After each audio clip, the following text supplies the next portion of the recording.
Tonight, it's going to be very exciting. Jim Carrey. Oh, righty then. His Hollywood evolution Bogus! told through interviews spanning 4 decades. I did my first impression when I was 8 years old. My mother used to get so angry. From his start in stand-up. My name is Jim Carrey. I'm a singing comic impressionist. To scene stealing on In Living Color. To bona fide box office star. I like it a lot. This tooth was actually like this for about 6 years. E.T. takes you behind the scenes of his biggest roles. I'm still alive! This is being mic'd. Look. E.T. Vault Unlocked. Jim Carrey. Somebody stop me! Starts right now. Did I look embarrassed enough about that?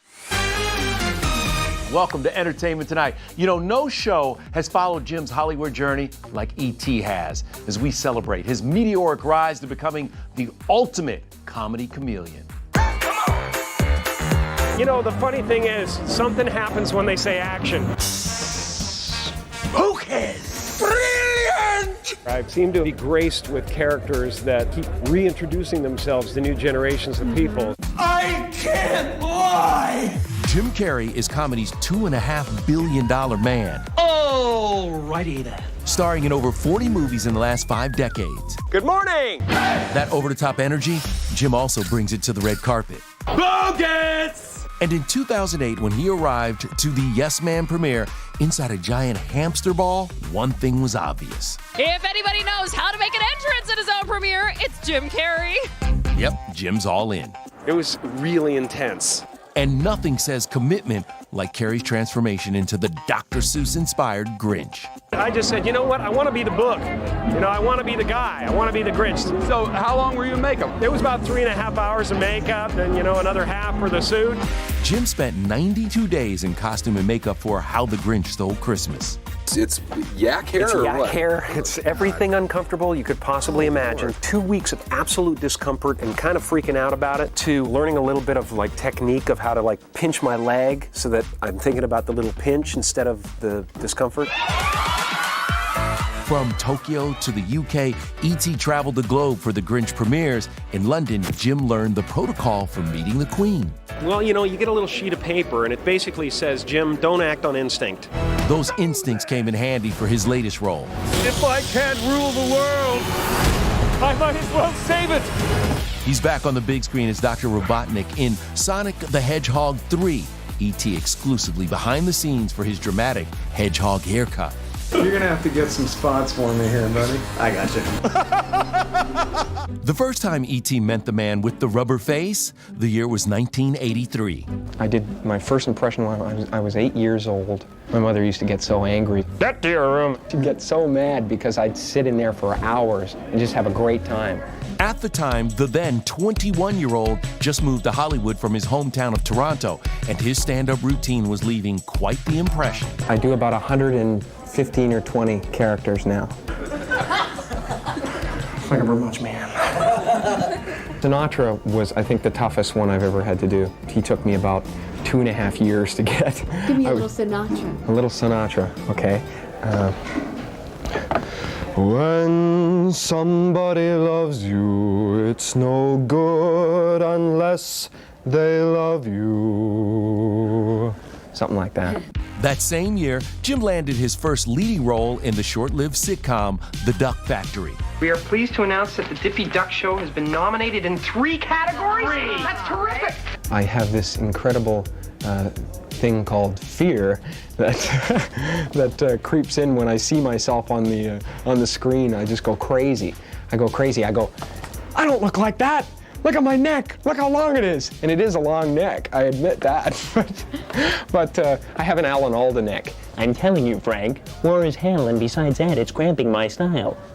The show was canceled after just 1 season, and Jim went on to be the opening act for the late comedian Rodney Dangerfield. I hate to say I discovered him. He was around before I met him, you know.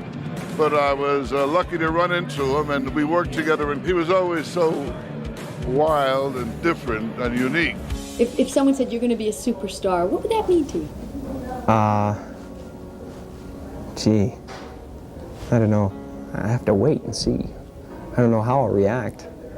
You know, who knows until it happens. I hope I'll be cool about it.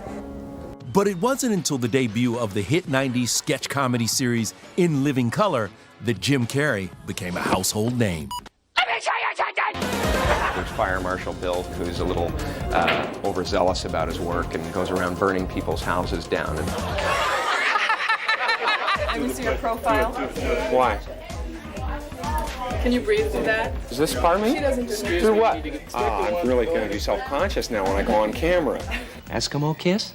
Okay. How'd you get involved in the show? Well, I was doing stand-up in the clubs, and I knew Damon Wayans, and I knew Keenan from there. I didn't really want to do television that much, but you know, it was going to be something different, and so I went through the whole audition process and everything. Did it, you know, improvised with thousands of people lined up in a hallway. It was bizarre. In terms of where you want to take it next? I'm hoping to get into film. Like a glove. Yeah, while still on the sketch show, Jim was laying the foundation for what would be his biggest year yet, Dumb and Dumber, The Mask, and his first starring feature, Ace Ventura, Pet Detective, all hit theaters in 1994. This year marks a 30-year anniversary. Do you realize you gave us all three of those iconic movies in 1 year? And then I got off the drugs, and look what happened. I'm ready to go in, Coach. Just give me a chance. Hey, what's with the hairdo in this thing here? It's called the Carrey cockatoo. And basically, I wanted Ace to be like a smart bird. We have some scenes in this movie where I'm, you know, surrounded by 50 animals.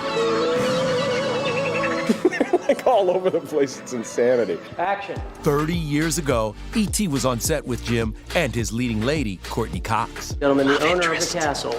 Hello. Love interest. What's it like working with Jim Carrey? Hell. Excuse me. We just gotta fluff the hair. Hair's thinking. He cracks me up all day, he really does. He's hysterical. He's very sexy. Very, very sexy. There's really no other way to describe him. Brilliant, sexy, hot-tempered, kind of, you know, likes to kick ass, frankly. And chemistry between Jim and Jeff Daniels in Dumb and Dumber. How would you describe this movie? Romance? Romantic comedy between two fellas that really don't know they're in one. Just like real life. We're very attracted to each other.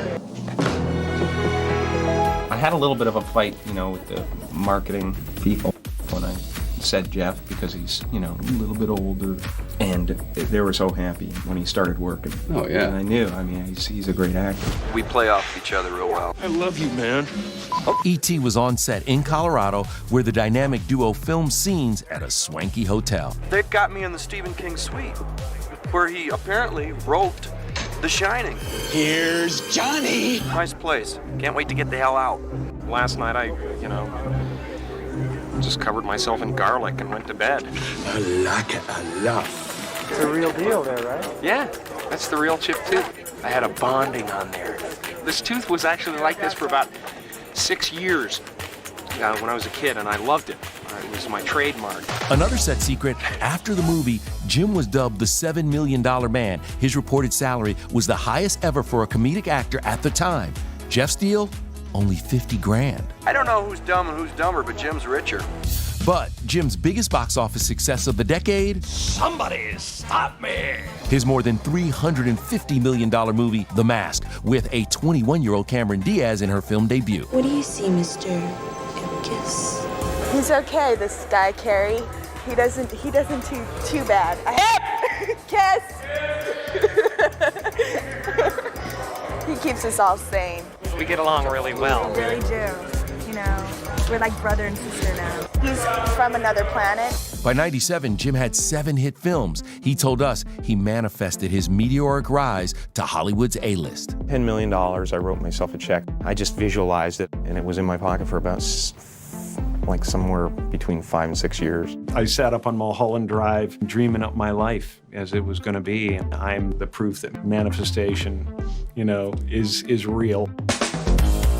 Have you splurged? Not real. I mean, I'm in a new house. Actually, in the Newsweek article, it says that you're a neighbor of OJ's.